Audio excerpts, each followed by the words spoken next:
আসসালামু আলাইকুম ওয়া রাহমাতুল্লাহি ওয়া বারাকাতুহু।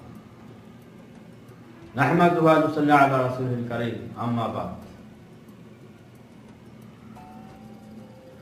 এখন আমরা যে আলোচনা করব সেই আলোচনা হচ্ছে নিজ দেশের সরকারের আইন মানতে হবে কিনা। হ্যাঁ, মানতে হবে, অবশ্যই অবশ্যই মানতে হবে। এই বিষয়ে নাসাই শরীফের মধ্যে উসামা ইবনে শারিক রাদিয়াল্লাহু তাআলা আনহু হতে বর্ণিত, যে ব্যক্তি বৈধ সরকারের বিরুদ্ধে বিদ্রোহ ঘোষণা করিয়া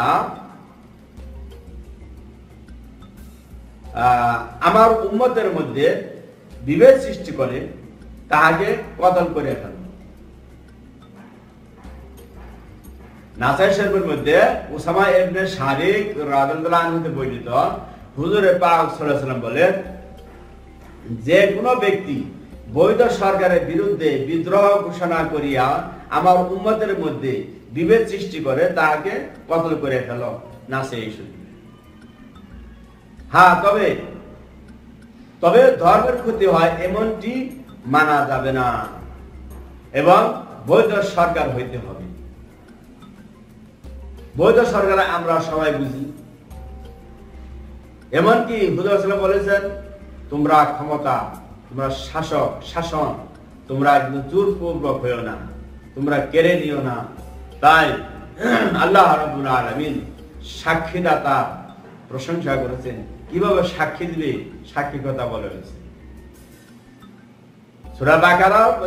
সূরা বাকারার শেষে সাক্ষীর কথা বলা হয়েছে। কাজেই আমরা বৈধ সরকার অবৈধ সরকার আমরা ভালো জানি, ভালো বুঝি কে বৈধ কে অবৈধ, তবে ধর্মের ক্ষতি হয় এমনটি মানা যাবে না। তাই হুজুর সাল্লাল্লাহু আলাইহি ওয়াসাল্লাম এই বিষয়ে উম্মতের মধ্যে যেন বিশৃঙ্খলা না হয়, বৈধ সরকারের বিরুদ্ধে কোনো মন্তব্য করা যাবে না, বা কোনো ধর্মঘট, কোনো হরতাল বা ইত্যাদি ইত্যাদি ক্ষতি করা যাবে না।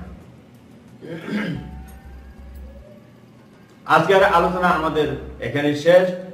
আমাদের এই ভিডিওগুলো যদি আপনাদের ভালো লাগে, লাইক দিন এবং ইসলামের প্রচারের জন্য বেশি বেশি করে শেয়ার করুন, এবং আমাদের সাথে থাকতে হলে আমাদের চ্যানেলটি সাবস্ক্রাইব করুন। খুদা হাফেজ। আসসালামু আলাইকুম ওয়া রাহমাতুল্লাহ।